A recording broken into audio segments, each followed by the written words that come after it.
السلام علیکم ورحمۃ اللہ وبرکاتہ۔ میرے اس اسلامک چینل کے ناظرین، میں آپ سب کو خوش آمدید اور مرحبا کہتا ہوں۔ اللہ پاک آپ سب کو سلامت رکھے، خوش رکھے۔ آج کی جو حدیث ہے بہت اہم ہے، اس کو توجہ سے آپ نے سننی ہے۔ کفارہ ظہار کی ادائیگی میں رحمت للعالمین صلی اللہ علیہ وآلہ وسلم کا سلوک رحمت، یہ حدیث جو ہے بہت اہم ہے، اس کو آپ نے توجہ سے سننا ہے۔ حدیث سماعت فرمائیں۔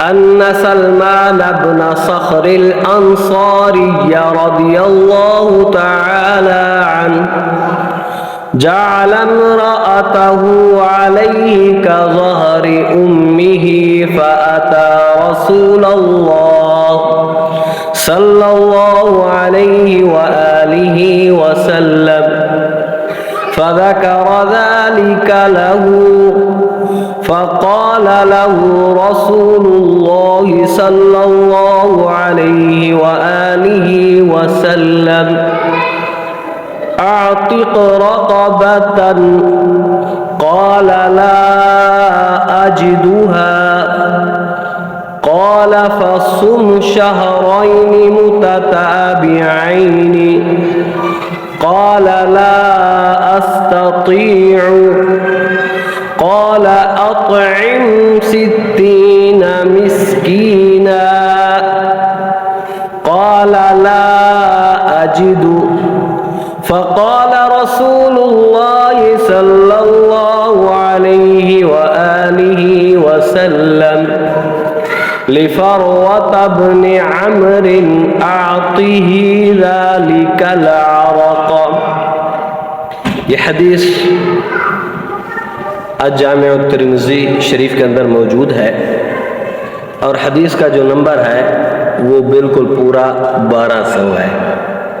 آئیے اس کا ترجمہ سماعت فرمائیں۔ ظہار کہتے کس کو ہیں، پھر اس پر کیا ادائیگی بنتی ہے، کیا دینا پڑتا ہے۔ حضرت سلمان بن صخر انصاری رضی اللہ تعالی عنہ نے ظہار کیا۔ ظہار کس چیز کو کہتے ہیں، آگے یہ لفظ آ رہا ہے، اور اپنی بیوی کو اپنے اوپر ماں کی پشت کی طرح حرام قرار دے لیا۔ اپنی بیوی کو اس نے کہا کہ جیسے میری ماں مجھ پر حرام ہے، ایسے ہی تیری پشت میری ماں کی طرح حرام ہے۔ طلاق نہیں دی، اس کو ظہار کہتے ہیں۔ یا کوئی شخص اپنی بیگم کو کہتا ہے جیسے میری بہن مجھ پر حرام ہے، ایسے میری بہن کی طرح تو بھی مجھ پر حرام ہے، یا کوئی بھی ایسے کہہ دیتا ہے کہ جیسے میری ماں مجھ پر حرام ہے ایسے تو بھی حرام ہے، ایسے الفاظ، اس کو ظہار کہتے ہیں۔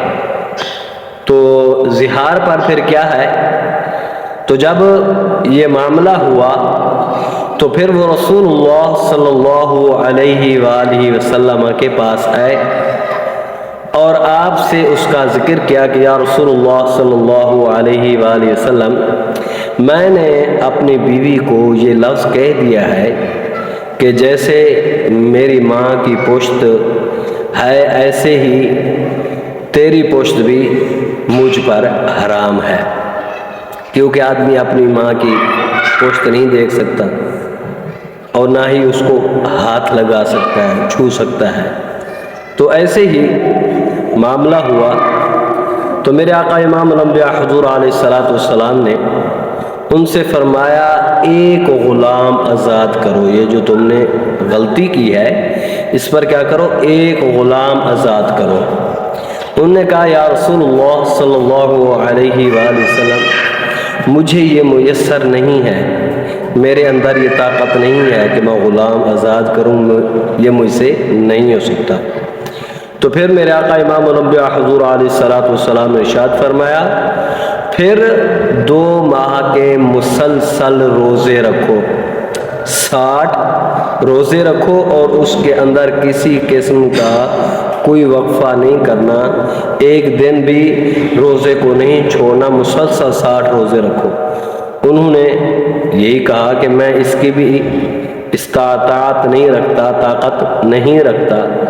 تو پھر میرے آقا امام الانبیاء حضور علیہ السلام نے ارشاد فرمایا 60 مسکینوں کو کھانا کھلاؤ۔ یہ بات یاد رکھنا، یہ طلاق پر نہیں ہے، یہ زہار پر ہے۔ کیا کرو؟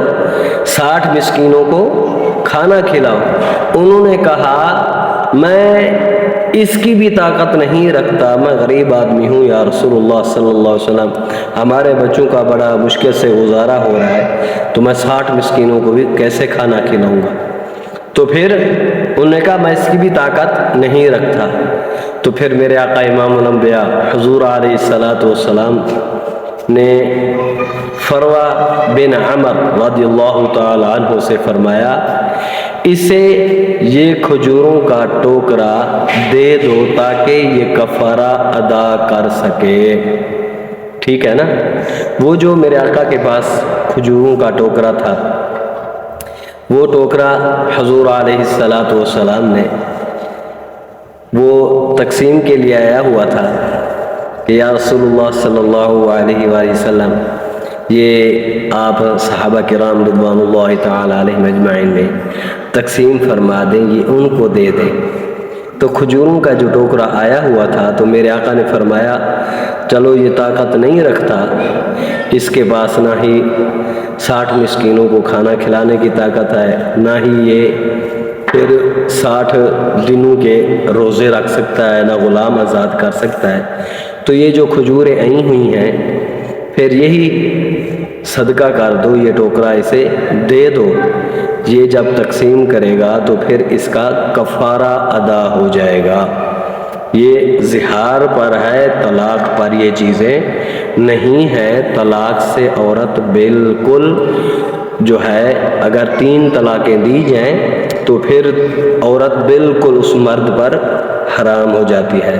1 طلاق ہو یا 2 ہو تو پھر اس کے بعد جو ہے صلح ہو سکتی ہے۔ اگر یہ حدیث آپ کو اچھی لگے ضرور سبسکرائب کریں، شیئر کریں اور لائک کریں، اور اللہ تعالی ہم سب پر اپنا خصوصی فضل و کرم فرمائے۔